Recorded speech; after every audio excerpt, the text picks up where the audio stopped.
Selamat datang di Alur Donghua. Sebelum mendengarkan, jangan lupa subscribe, like, komen, dan share ya, biar Mimin tambah semangat. Selamat mendengarkan. Sebelum kita mulai, saya harus memberitahu Anda bahwa ini berdasarkan sebuah buku pengobatan kuno yang pernah saya baca. Karena ini adalah pertama kalinya hal seperti ini terjadi dalam sejarah kedokteran kita, kata Dr. Wang dengan ekspresi serius. Kitab pengobatan kuno, Yuro mengangkat alisnya, ragu-ragu tentang perasaannya terhadap hal ini. Ya, kotoran hitam yang keluar dari tubuh tuan muda itu adalah najis. Kotoran yang menumpuk di dalam tubuh seiring waktu, mirip dengan kotoran yang menumpuk di wajah dan pori-pori secara alami. Tetapi najis ini jauh lebih kotor dan berbahaya, dan biasanya tidak dapat dibersihkan dari tubuh karena menumpuk jauh di dalam tubuh. Lalu, mengapa hal itu terjadi pada kakakku? Tanya Yuro kemudian. Jujur saja, saya tidak tahu. Dr. Wang menggelengkan kepalanya, merasa sedikit malu karena harus mengucapkan kata-kata seperti itu sebagai salah satu dokter terbaik di dunia. Bahkan buku pengobatan kuno itu pun tidak menyebutkan apapun. Sayangnya, Yuro menatap kakaknya sebelum melanjutkan. Lalu, mengapa kamu mengatakan itu hal yang baik? Karena kotoran itu berbahaya bagi tubuh. Meskipun tidak akan membunuh kita, jelas lebih baik bagi tubuh kita untuk menyingkirkan kotoran-kotoran tersebut, kata Dr. Wang. Jadi, semua orang memiliki ketidakmurnian ini kan? Benar, kau, aku, dan semua orang di dunia ini seharusnya memiliki kotoran-kotoran ini di dalam tubuh kita. Dan tidak ada yang bisa kita lakukan, kecuali apa yang terjadi pada tuan muda terjadi pada kita juga. Dr. Wang mengangguk. Baiklah, itu saja hasil yang saya dapatkan. Namun, saya punya alasan lain untuk datang ke sini hari ini. Tuan muda, apakah Anda keberatan mengunjungi rumah sakit saya besok agar saya dapat memindai tubuh Anda untuk memastikan tidak ada yang salah? Bagaimana menurutmu, Yuro? Tanya Yuan padanya. Kita akan kehilangan sedikit waktu bermain bersama, tetapi kesejahteraanmu lebih penting bagiku, jadi kita bisa pergi besok, kata Yuro. Kalau begitu sudah diputuskan, Dr. Wang mengangguk. Sampai jumpa besok. Sampai jumpa besok, Dr. Wang.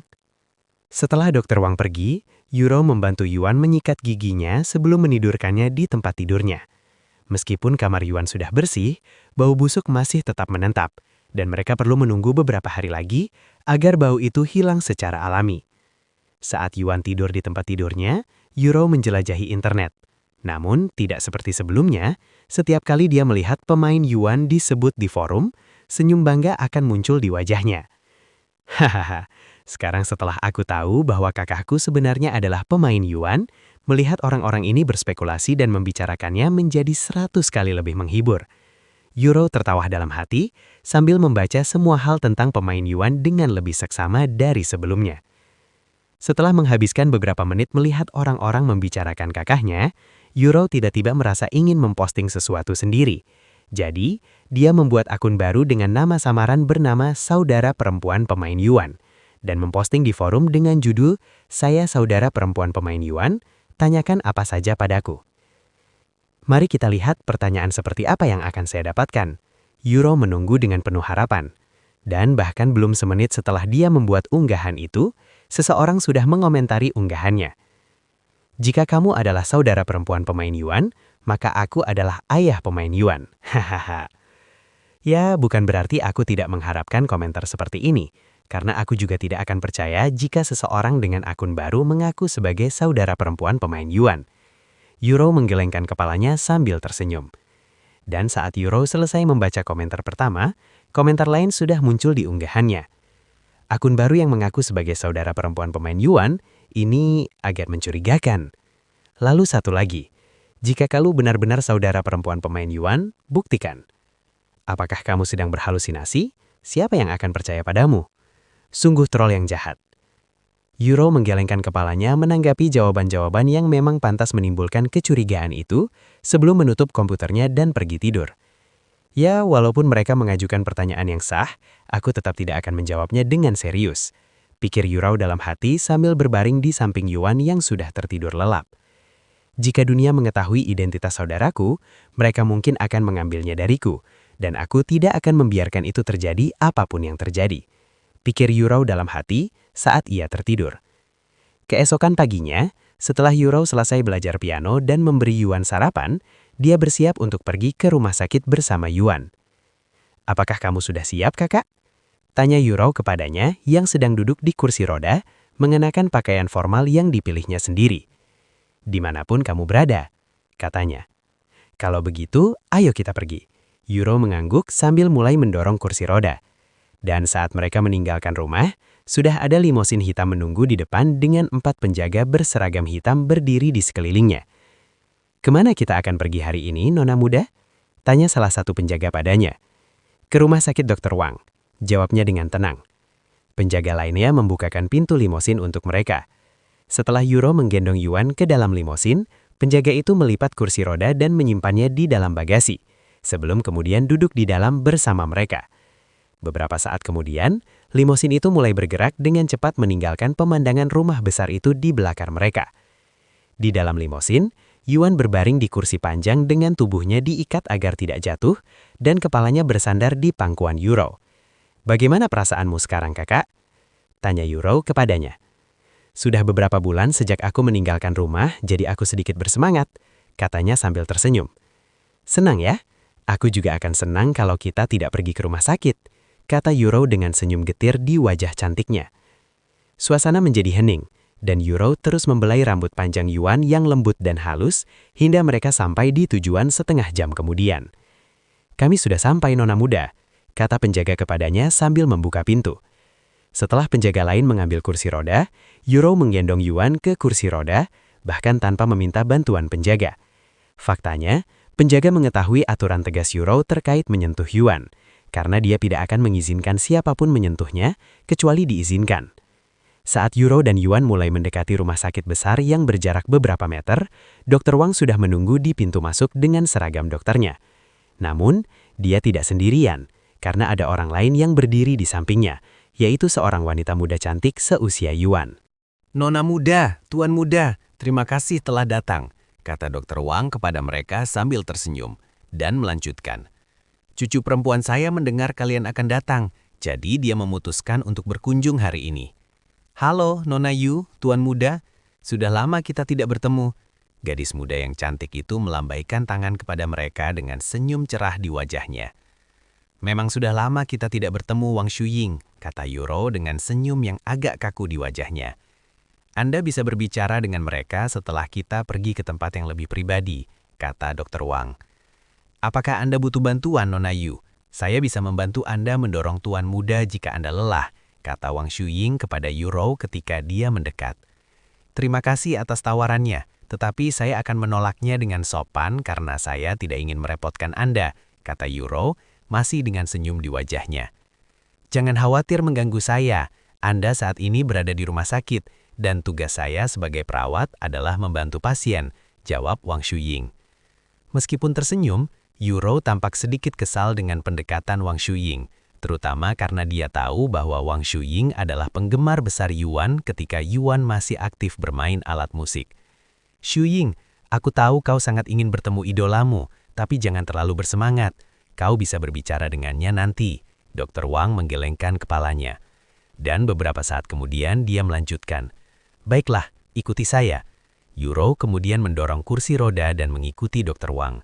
Namun Wang Shuying menunggu hingga Yuro dan Yuan menyusul sebelum berjalan bersama mereka. "Tuan muda Yutian, apakah Anda masih ingat saya?" Wang Shuying bertanya sambil berjalan. "Aku tak akan melupakan suaramu yang ceria sekalipun aku menginginkannya, Nona Wang," kata Yuan sambil tersenyum. "Tolong, panggil saja aku Shuying seperti kakekku," katanya.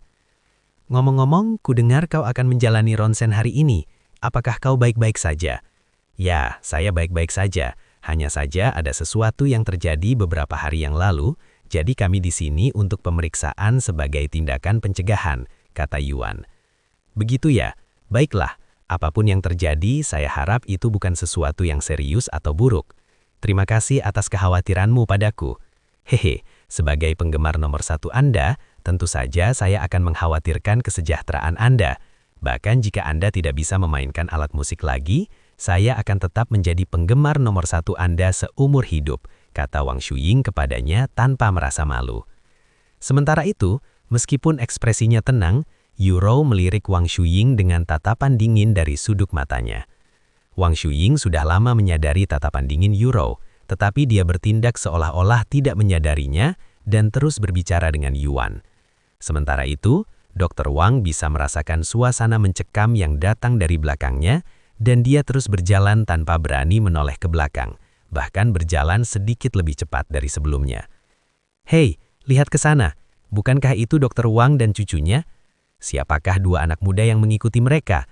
Mereka pasti orang-orang penting jika dirawat oleh dokter agung sendiri." Ketika pasien lain dan bahkan beberapa pekerja di rumah sakit menyadari Yuro dan Yuan mengikuti Dr. Wang, mereka segera mulai bergosip satu sama lain, karena sangat jarang melihat Dr. Wang bekerja secara pribadi di rumah sakit. "Ah, Anda pasti baru di sini. Itu keluarga Yu. Mereka salah satu donatur terbesar untuk rumah sakit kami. Dan Dr. Wang saat ini sedang merawat salah satu anak mereka yang menderita penyakit yang tidak dapat disembuhkan." Salah satu pekerja yang lebih berpengalaman di sana menjelaskan kepada perawat baru tersebut, "Tunggu sebentar, apakah Anda baru saja menyebut keluarga Yu? Keluarga terkenal yang memiliki pengaruh yang luar biasa di industri hiburan, terutama industri musik? Kalau tidak salah ingat, mereka memiliki musisi jenius di hampir setiap generasi." "Benar sekali, mereka adalah keluarga Yu itu." "Luar biasa, jadi wanita muda cantik tadi pasti Yuro, pianis jenius yang meraih juara 3 di kompetisi piano nasional pada usia 16 tahun. Pantas saja aku merasa wajahnya familiar. Dia jauh lebih cantik secara langsung daripada di televisi. Bagaimana dengan pemuda di kursi roda itu? Aku tidak mengenalinya." "Karena kau mengenal Yuro, pasti kau mengenal pemuda itu. Meskipun penampilannya sekarang sangat berbeda karena penyakit yang menghancurkan tubuhnya, dia adalah Yutian, si anak ajaib." "Tunggu, itu Yutian, anak ajaib legendaris yang bisa memainkan hampir semua alat musik di dunia sebelum berusia 10 tahun dan memiliki banyak tropi gelang. Aku tidak akan tahu jika kau tidak memberitahuku." "Ya, sungguh disayangkan dia terkena penyakit itu. Kalau tidak, dia pasti akan menjadi musisi terhebat dalam sejarah. Aku belum pernah melihatnya lagi sejak dia menghilang dari televisi, seolah-olah dia menghilang dari dunia. Dia masih memainkan alat musik dengan sempurna ketika buta terakhir kali aku melihatnya di televisi. Kesal ibarat sang pencipta mengiri dengan bakatnya. Hah, aku rela melakukan apa saja jika aku bisa melihatnya di atas panggung sekali lagi." "Aku juga." Sembari para perawat membicarakan warisan keluarga Yu, Yuan dan lainnya baru saja sampai ke tujuan mereka. "Letakkan tuan muda di meja ronsen kapan saja Anda siap," kata Dr. Wang kepada Yuro. "Sini, biar ku bantu," kata Wang Shuying kepada Yuro. "Terima kasih." Meskipun Yuro bisa melakukannya sendiri, dia tidak menghentikan Wang Shuying untuk membantunya. Apalagi meskipun dia membenci wanita lain yang dekat dengan saudara laki-lakinya, dia tidak bisa menolak seseorang yang ceria dan baik hati seperti Wang Shuying, yang merupakan salah satu dari sedikit orang di dunia ini yang masih menghormati saudara laki-lakinya meskipun mengalami tragedi. Setelah Yuan di atas meja, Yuro dan Wang Shuying meninggalkan ruangan dan pergi ke ruangan lain, di mana mereka dapat mengamati Yuan dari balik winjal kaca. "Saya akan mulai sekarang, Tuan Muda." Dr. Wang berbicara ke mikrofon yang menyiarkan suaranya ke ruang Yuan sebelum mengetik beberapa hal ke komputer di sampingnya. Mesin sinar X tiba-tiba aktif, dan Yuan dimasukkan ke dalam kapsul berbentuk telur ini untuk dipindai. Dan karena proses pemindaian membutuhkan waktu, Wang Shuying memutuskan untuk memutar musik di handphonenya. Ketika Yuro mendengar alunan musik piano yang mengalir sempurna dari handphonenya, Yuro memutar wajahnya ke arah Wang Shuying dan bertanya, "Apakah itu saja yang selalu kau dengarkan?" "Kurang lebih begitu," dia mengangguk tanpa berpikir. "Meskipun saya juga mendengar musik lain yang diciptakan oleh sang maestro muda, saya paling menyukai mahakarya ini." Yuro tidak punya hal lain untuk dikatakan, sehingga dia tetap diam selama sisa waktu itu. Bahkan menikmati musik yang diputar berulang-ulang oleh Wang Shuying, karena itu adalah musik yang dimainkan oleh Yuan.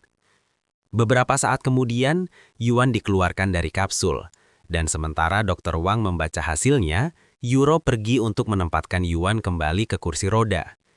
"Bagaimana keadaan kakakku, Dr. Wang?" tanya Yuro setelah kembali bersama Yuan. Setelah terdiam sejenak, dia berkata, Seperti yang sudah saya duga, tidak ada yang salah dengan tubuh Tuan Muda. Jadi Anda tidak perlu khawatir tentang ketidakmurniannya.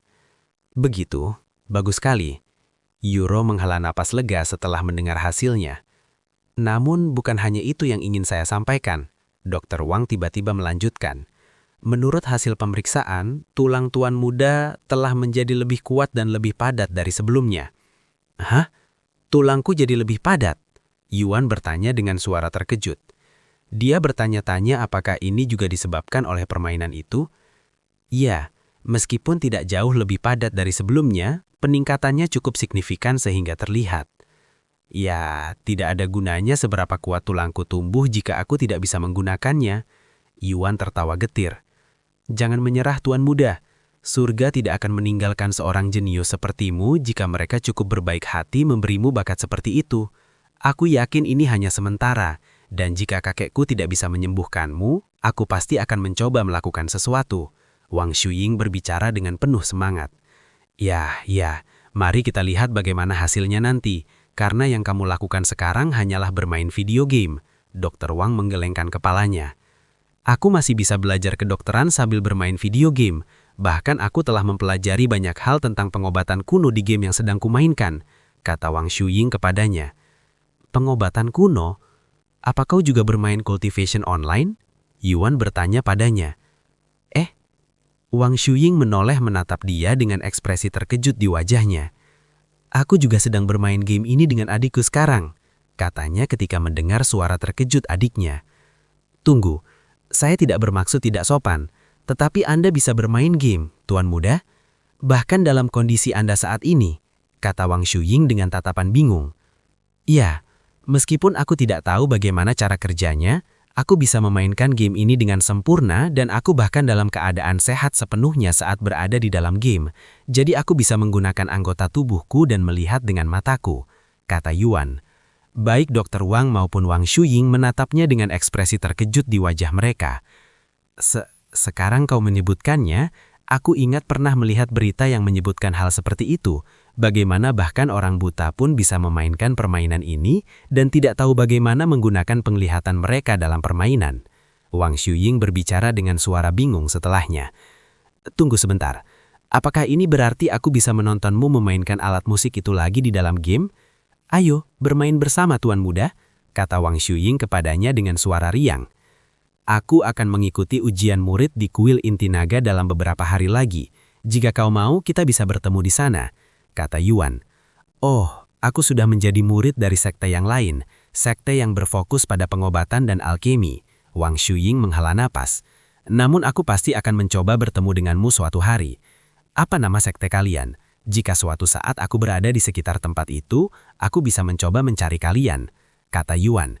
Namanya Akademi Pil, terletak di benua utara. Benua utara? Itu cukup jauh karena aku berada di benua timur, kata Yuan. Oh, kalau begitu mungkin akan butuh waktu lama sebelum kita bisa bermain bersama. Wang Shuying menghela napas dengan nada menyesal. Namun Yuro berusaha sekuat tenaga untuk tidak tersenyum melihat kesialannya.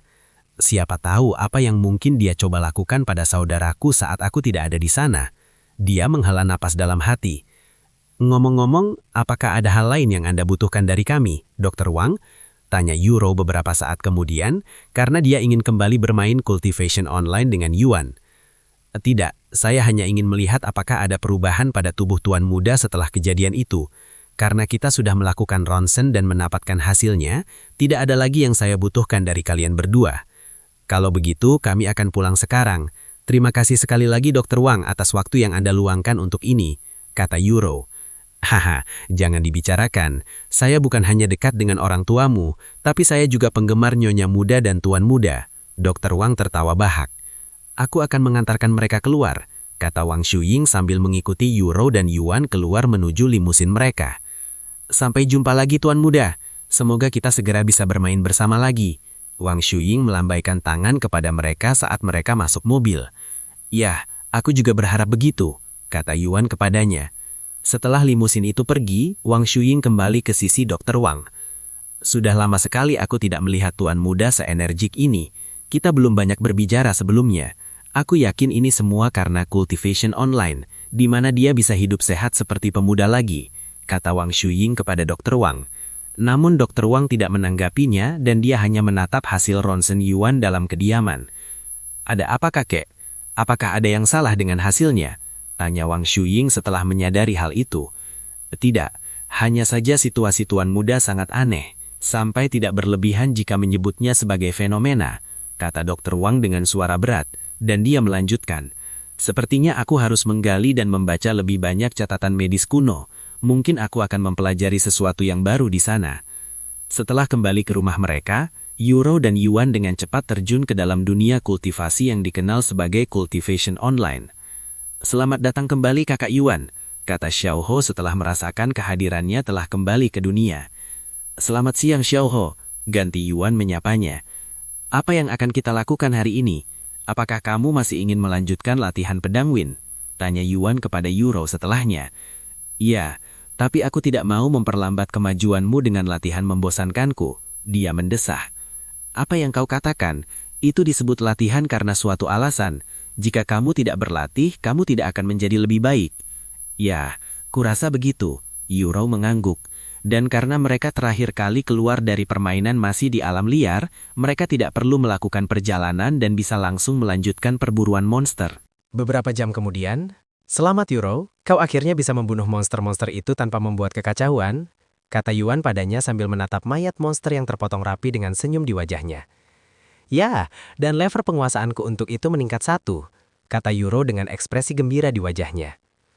Dan sekarang karena aku sudah cukup percaya diri dengan kemampuanku, kita bisa melakukan sesuatu yang lebih sulit. Tentu saja, mungkin itu tidak akan menjadi tantangan bagimu apapun yang kita lakukan di levelku. Sesuatu yang lebih sulit ya? Apa yang kau pikirkan? Tanya Yuan padanya. Sebuah ruang bawah tanah, katanya cepat. Ada banyak monster kuat di ruang bawah tanah, dan jika kita bisa menemukan satu yang belum pernah ditemukan sebelumnya, ada kemungkinan besar kita bisa mendapatkan harta karun berharga. Ruang bawah tanah? Di mana kita bisa menemukan tempat seperti itu? Tanya Yuan padanya. Ya, ada banyak ruang bawah tanah yang dikenal di sekitar tempat ini, tetapi semuanya sudah dijelajahi oleh pemain lain, jadi kita tidak akan menemukan harta karun di dalamnya, kata Yuro. Bagaimana menurutmu Xiaohua? Apa kau tahu ada ruang bawah tanah di sekitar sini? Sesuatu seperti gua sunyi laba-laba iblis, Yuan memutuskan untuk bertanya padanya, yang tampaknya tahu segalanya. Gua sunyi laba-laba iblis? Maksudmu sarang binatang buas? Itu tempat binatang buas berkumpul dan membuat sarang mereka, dan biasanya ada harta karun di dalamnya, karena binatang buas secara naluriah mengambil apapun yang memiliki qi. Xiaohua bertanya padanya. Ya, tepat sekali. Apakah kamu tahu di mana kita bisa menemukannya? Tanya Yuro padanya. Xiaohua seharusnya bisa menemukannya dengan indera ilahinya. Xiaohua lalu memejamkan matanya, dan perasaan mendalam menyebar dari tubuh mungilnya sesaat kemudian, menyapu area sejauh bermil-mil dalam sekejap. Wow, betapa dahsyatnya indera ilahi ini. Aku penasaran bagaimana rasanya melihat begitu banyak hal dan begitu jauh. Mungkin seperti memiliki mata di langit. Yuan memperhatikan dengan sedikit iri, bertanya-tanya berapa lama lagi sebelum dia bisa mulai melakukan hal yang sama. Jika aku juga bisa menggunakan indera ilahi di dunia nyata, itu akan sangat bagus juga. Yuan menghela sap napas dalam hati. Sekitar semenit kemudian, Xiaohua membuka matanya lagi dan berkata, ada sarang binatang buas beberapa kilometer dari sini. Dan di dalamnya terdapat sekitar 30 binatang buas dengan tingkatan antara tingkatan murid roh tingkat 2 dan 6. Murid roh tingkat 6? Apa kamu bisa mengatasi mereka, kakakku? Aku akan mengurus yang di bawah tingkat keempat, Yuro bertanya padanya. Tentu saja, Yuan mengangguk. Sedangkan untuk Xiaohua, kau bisa tetap di belakang kami sampai kami membutuhkanmu, karena tidak akan sulit sama sekali jika seseorang sekuat dirimu juga ikut melawan monster bersama kami, kata Yuro padanya. Ya, meskipun kakakku juga cukup kuat, setidaknya dia tidak bisa menghapus monster-monster itu dengan kekuatan kultivasinya, tambah Yuro. Baiklah, Xiaohua mengangguk. Dia tidak akan melakukan apapun jika Yuan memintanya. Kalau begitu, ayo kita pergi ke sarang binatang buas ini. Xiaohua kemudian membawa mereka ke lokasi tersebut. Beberapa menit kemudian setelah mereka sampai di area tersebut, sebuah notifikasi muncul untuk Yuan dan Yuro. Anda telah menemukan Gua Kera Perak. Gua Kera Perak? Aku tidak ingat pernah melihat nama ini di forum, jadi kita seharusnya menjadi yang pertama menemukan ruang bawah tanah ini, kata Yuro. Bagus, kalau begitu, mari kita bersihkan tempat ini dengan cepat. Namun sebelum Yuan sempat melangkah menuju gua gelap itu, Yuro meraih lengannya dan berkata, tunggu sebentar kakak, apa kau lupa? Jika kita berhasil menyelesaikan ruang bawah tanah ini bersama-sama, nama kita akan diumumkan ke seluruh dunia. Oh benar, itu akan menjadi bencana bagi kita. Lagi pula aku tidak ingin kau terlibat dalam masalahku. Yuan mengangguk. Jika orang-orang melihat bahwa pemain Yuan memiliki rekan satu tim, pemain lain juga akan mulai mencari Euro untuk menemukannya, sesuatu yang tidak ingin dia lihat. Lalu apa yang harus kita lakukan? Tanya Yuan padanya. Bagaimana kalau begini? Kakak masuk ke dalam dulu untuk menghabisi monster yang lebih kuat, lalu kembali keluar kemudian aku masuk ke dalam untuk menghabisi sisa monster yang lebih lemah, saran Euro. Kedengarannya tidak terlalu buruk, tapi aku tetap tidak ingin meninggalkanmu sendirian di dalam. Meskipun mereka mungkin lemah, kecelakaan bisa saja terjadi, kata Yuan padanya, sangat berhati-hati dalam hal keselamatan Euro. Lalu, kenapa Xiao Hua tidak ikut denganku? Karena dia NPC, dia tidak akan muncul di pengumuman, kata Euro setelah berpikir sejenak. Oh, sekarang kau sebutkan itu benar, Yuan mengangguk. Baiklah, mari kita lakukan itu. Beberapa saat kemudian, Yuan kembali mengambil jurang berbintangnya dan masuk ke dalam gua gelap. Namun begitu dia masuk ke dalam, seluruh tempat tersebut terang benderang, hampir seperti ada lampu di dalamnya. Setelah mencapai ujung gua, terdapat area luas yang menyerupai area bos gua sunyi laba-laba iblis. Namun di tengah area luas ini terdapat selusin kera berbulu perak dan pohon bercahaya raksasa. Pohon ini hampir mencapai langit-langit gua yang tingginya lebih dari 30 meter, dan sebagian besar kera perak tertidur lelap di sekitar pohon raksasa ini, sementara beberapa di antaranya bermain di dahan-dahan pohon yang lebat. Setelah meluangkan sedikit waktu untuk menganalisis situasi dan kera perak, dia menghitung ada 6 kera perak di tingkatan murid roh tingkat 6 dan 8 di tingkat 5, sisanya berada di antara alam murid roh tingkat 2 dan 4. Setelah menemukan targetnya, Yuan santai-santai mendekati pohon yang bercahaya itu. Ho, ho, ho. Ah! Ho, ah! Ketika kera perak yang bermain di pohon menyadari kehadiran Yuan, mereka mulai berteriak untuk memperingatkan yang tertidur dan langsung membangunkan mereka. Ah! Ho, ah! Sangat cepat, 36 kera perak yang berteriak-teriak mengepung Yuan yang berdiri di sana dengan ekspresi tenang di wajahnya, tampaknya tidak terpengaruh oleh situasi tersebut. Beberapa saat kemudian, beberapa kera perak yang lebih kuat tiba-tiba menerkam Yuan dengan cakar tajam mereka yang terbentang lebar. Melihat ini, Yuan dengan terampil menggerakkan belaga hitam di tangannya. 1000 teknik pisau. Belaga hitam itu berkedip dan beberapa lengkung warna hitam muncul di sekitarnya. Semenit kemudian, kera perak yang menyerbu Yuan jatuh ke tanah tanpa tanda-tanda kehidupan dari mata dan tubuh mereka. Ketika kera perak yang lain melihat ini, mereka mulai panik, namun mereka tidak lari. Setelah membunuh beberapa kera perak, Yuan memulai serangannya sendiri, khususnya menargetkan kera perak dengan tingkat kultivasi yang lebih tinggi. Beberapa menit kemudian, semua kera perak di atas tingkat murid roh keempat telah terbunuh, hanya menyisakan yang lebih lemah.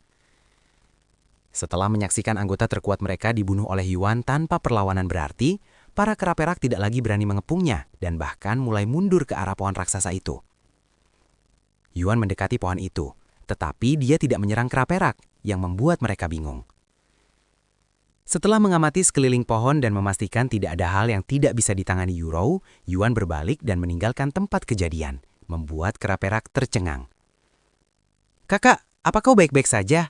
tanya Euro setelah Yuan meninggalkan gua lebih cepat dari yang dia duga. "Iya, dan aku sudah berurusan dengan semua kera perak di atas alam murid roh tingkat 4. Meskipun begitu, aku merasa sedikit berdosa setelah menerobos masuk dan membunuh mereka saat mereka sedang melakukan urusan mereka sendiri." Yuan menghela napas. "Kau seharusnya tidak merasa kasihan pada binatang buas, Kakak Yuan. Meskipun sekilas tampak damai, kera perak adalah makhluk ganas yang menyerang orang secara berkelompok begitu mereka lapar. Dan tak terhitung banyaknya pedagang dan pelancong yang telah menjadi korban kera perak," kata Xiao Hua kepadanya. "Begitu ya," Yuan mengangguk. "Lagi pula sekarang giliran saya untuk bersenang-senang," kata Euro sambil mengambil spirit weaver miliknya. "Hati-hati di dalam sana, Euro. Meskipun Xiao Hua bersamamu, jangan terlalu lengah, karena masih ada lebih dari selusin kera perak di dalam sana, dan setengah dari mereka berada di level 3 ke atas," kata Yuan padanya. Lalu dia menoleh ke arah Xiao Hua dan berkata kepadanya, "Dan Xiao Hua, pastikan kau melindungi adikku dengan baik. Meskipun dia tidak akan benar-benar mati, itu mungkin akan mempengaruhi kultivasinya, dan aku tidak bisa membayangkan melihat mayat adikku meskipun itu hanya sebuah permainan." "Jangan khawatir, Kakak Yuan, Xiao Hua akan melindungi adikmu dengan segala cara." Xiao Hua mengangguk dengan ekspresi serius di wajahnya. Yuan mengangguk, dan Euro memasuki gua kera perak bersama Xiao Hua di sisinya beberapa saat kemudian. "Wow, jadi ini kera perak. Dan pohon bercahaya besar di tengah itu apa?" gumam Euro dengan suara rendah setelah melihat kera perak. Namun, tidak seperti sebelumnya, mereka tidak tidur di sekitar pohon itu, melainkan apakah mereka saling memakan? Yuro menutup mulutnya karena terkejut setelah menyadari bahwa kera perak sedang memakan kera perak yang telah dibunuh oleh Yuan. Itulah sifat mereka. Mereka makan apa saja selama mereka lapar, kata Xiaohua. Adapun pohon bercahaya itu adalah pohon roh. Pohon itu dapat menumbuhkan buah roh yang bermanfaat untuk basis kultivasi seseorang. Namun, membutuhkan puluhan tahun untuk menumbuhkan satu buah saja, dan kera perak telah memakan semuanya. Sayang sekali, Yoro menghela napas. Baiklah, mari kita bersihkan sarang binatang ini. Xiaohua, jangan lakukan apa-apa dulu. Meskipun kau bukan pemain, kau tetaplah pelayan kakak Tian. Jadi, kontribusimu mungkin masih akan dihitung sebagai kontribusi kakakku, dan namanya akan muncul di pengumuman. Xiaohua mengangguk dengan diam-diam menanggapi perkataan Yuro. Yuro melihat sekelompok besar kera perak yang berkumpul dalam lingkaran sambil memakan kera perak yang mati. Setelah menarik napas dalam, dia mengayunkan spirit weaver miliknya. Pisau angin. Busur angin kencang melesat ke arah kera perak secara horizontal, dan sebelum kera perak dapat bereaksi, pisau angin telah membelah selusin kera perak menjadi dua. Wuh! Ah! Wuh! Setelah waspada, kera perak segera menjatuhkan makanan mereka dan menyerbu Yuro. Namun ketika mereka menyadari aura ubar kuasa yang dipancarkan oleh Xiaohua, mereka langsung berhenti dan berdiri di sana seolah-olah mereka adalah patung batu. Apakah ini? Meskipun Yuro terkejung dengan situasi tersebut, dia tidak berani berhenti dan terus melemparkan pisau angin ke arah kera perak. Kera perak itu berjatuhan satu persatu tepat di depan satu sama lain, namun tak satu pun dari mereka berani bergerak, seolah-olah mereka terpaku di tempat karena takut. Beberapa menit kemudian, semua kera perak dibunuh oleh Yuro dan sebuah pengumuman muncul untuk dilihat oleh seluruh dunia. Selamat, pemain Yuro telah berhasil menjadi pemain pertama yang berhasil menyelesaikan gua kera perak. Ketika Yuan melihat pengumuman di langit, senyum lega muncul di wajahnya. Setelah Yuro kembali keluar, Yuan memujinya. Wow, itu lebih cepat dari yang aku kira. Kerja bagus Yuro. Namun Yuro tidak merayakan kemenangan dan hanya menghela napas dengan suara sedih. Ada yang salah dengan kera perak itu. Awalnya mereka sepertinya akan menyerangku, tetapi tiba-tiba mereka berhenti bergerak dan membiarkanku membunuh mereka tanpa kesulitan. Itu konyol dan sama sekali tidak menyenangkan. Yuan terdiam dan tidak tahu harus menanggapi keluhannya seperti apa, karena yang dia pedulikan hanyalah apakah si wanita itu terluka atau tidak. Begitupun Yuro telah menyelesaikan dungeon dan menerima pengumuman. Ini membuat kamu menjadi antropolus kan? Tanya Yuan padanya. Meskipun begitu, karena ini hanya penyelesaian dungeon, gelarku tidak bernilai sebanyak peringkat pertama kategori skill dan pelayan milikmu, kata Yuro. Kalau begitu, apakah kamu ingin mencari beberapa ruang bawah tanah lagi untuk diselesaikan? Tanya Yuan padanya. Tidak apa-apa. Lalu, apa yang ingin kamu lakukan sekarang? Aku ingin melakukan perjalanan epik yang mungkin memakan waktu berhari-hari, bahkan berminggu-minggu untuk diselesaikan. Tetapi aku tidak punya waktu untuk itu saat ini. Jadi aku ingin menghabiskan sisa waktu tersisa untuk mencari seorang pelayan. Seorang pelayan ya? Bagaimana menurutmu Xiaohua? Adakah cara kita bisa membantu adikku menjinakkan seekor binatang? Tanya Yuan padanya. Xiaohua mengangguk dan berkata, menjinakkan binatang itu sangat mudah. Kamu hanya perlu memberinya makan, dan jika ia menyukaimu, kamu bisa mencoba menjinakkannya. Hah? Semudah itu? Yuro menatapnya dengan mata terbelah.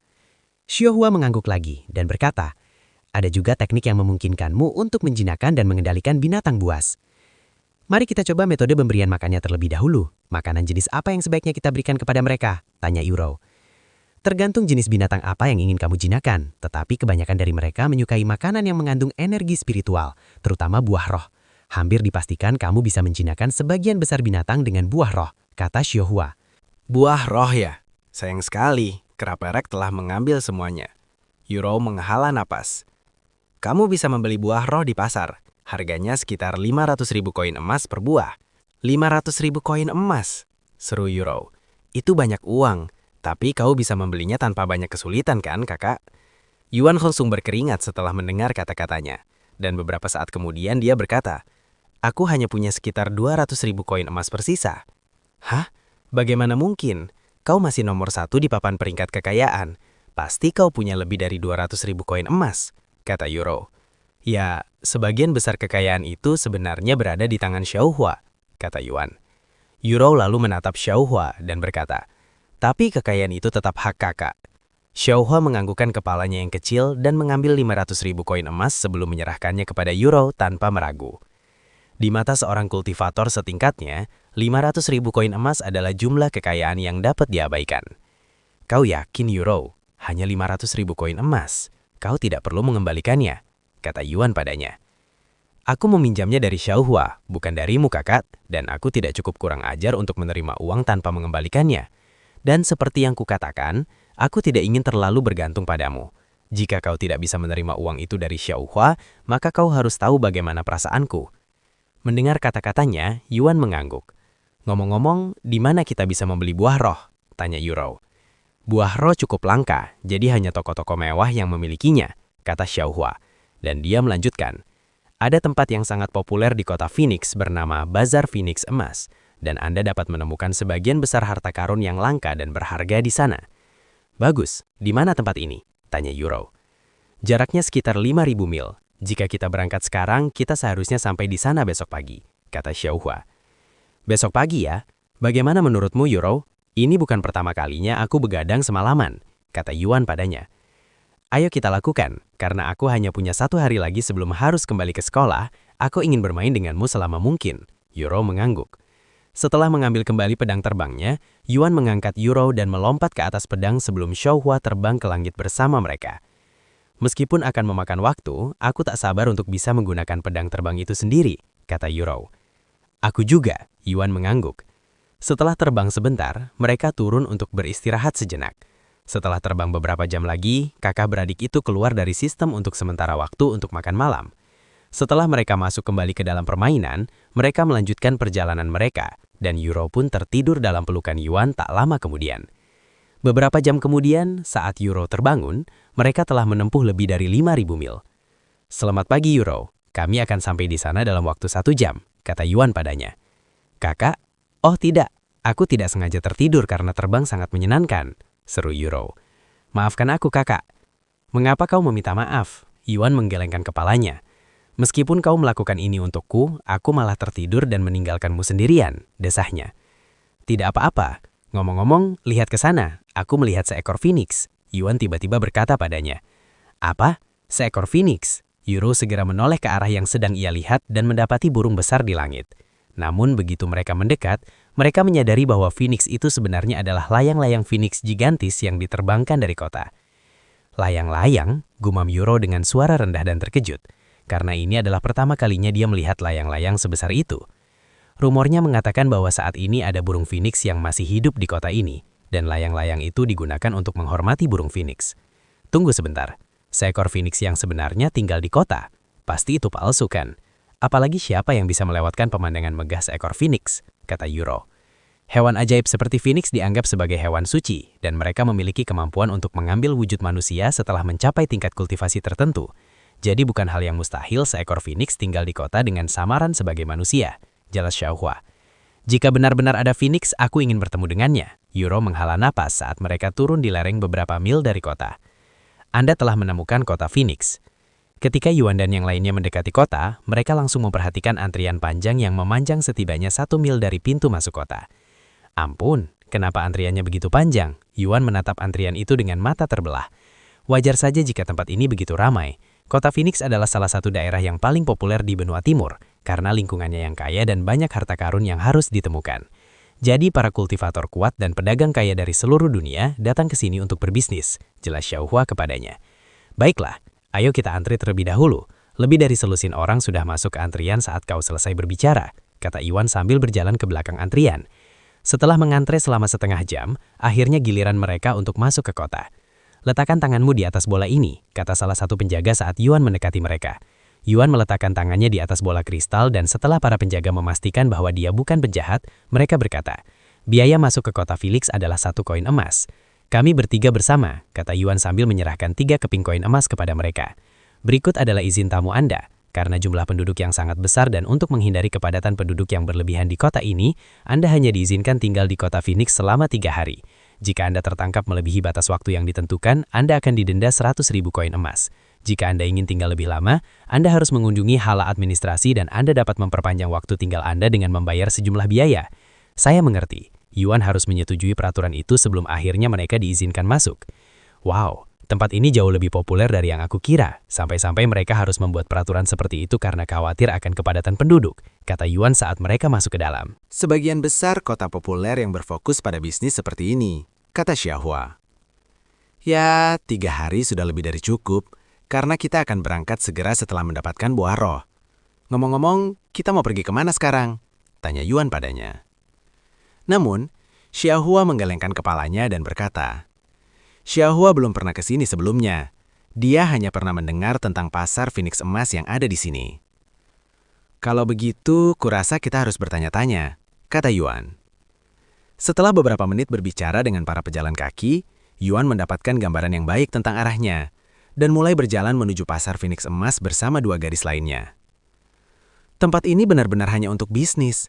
Kemanapun kita pergi, jalanannya hanya dipenuhi toko-toko, kata Yuro sambil berjalan, menikmati pemandangan. Apakah ada orang yang tinggal di kota ini? Karena aku belum lihat satupun rumah. Hanya orang-orang terkaya yang akan tinggal di tempat seperti kota Phoenix, dan mereka semua berada di pusat kota. Apakah kau melihat gedung-gedung tinggi di kejauhan itu? Itu rumah-rumah, kata Xiaohua sambil menunjuk ke arah itu. Apa? Pagoda-pagoda itu ternyata rumah. Itu seperti tinggal di Cultivator's Haven yang punya 21 lantai, seru Yuro. Setelah berjalan selama beberapa menit, mereka sampai di jalan yang sangat lebar ini dengan layang-layang Golden Phoenix Bazaar yang indah berkibar di langit. Wow, jadi ini pasar Phoenix emas. Tapi kenapa terlihat begitu sepi dibandingkan dengan jalan-jalan lain? Yuan mengangkat alisnya. Xiaohua mengangguk. Kurasa tidak terlalu penting mengapa hanya ada sedikit orang di sini. Bagaimanapun kita harus melihat setiap toko sampai kita menemukan toko yang menjual buah roh, kan? Kata Yuan. Ya, mereka mengangguk. Namun tepat saat Yuan bersiap memasuki jalan, mereka langsung dihentikan oleh para penjaga yang berdiri tidak terlalu jauh. Tunggu sebentar, apakah Anda memiliki izin untuk memasuki area ini? Tanya para penjaga kepada mereka. Izin? Kami butuh izin untuk memasuki pasar Phoenix emas. Yuan bertanya kepada mereka dengan ekspresi terkejut, karena ini adalah pertama kalinya dia mendengar hal ini. Tentu saja, pasar Phoenix emas bukanlah tempat biasa yang bisa dimasuki siapapun, dan hanya mereka yang memiliki izin yang diperbolehkan berbisnis di sini. Lalu dari mana kita bisa mendapatkan izin? Saya ingin membeli sesuatu di sana, tanya Yuan kepada mereka. Ini pasti kunjungan pertamamu ke sini. Mendapatkan izin untuk masuk ke tempat ini pun tidak semudah itu. Pertama, kau harus menyumbangkan sejumlah uang yang besar kepada penguasa kota sebelum kau bisa dipertimbangkan untuk mendapatkan izin, kata penjaga itu kepadanya.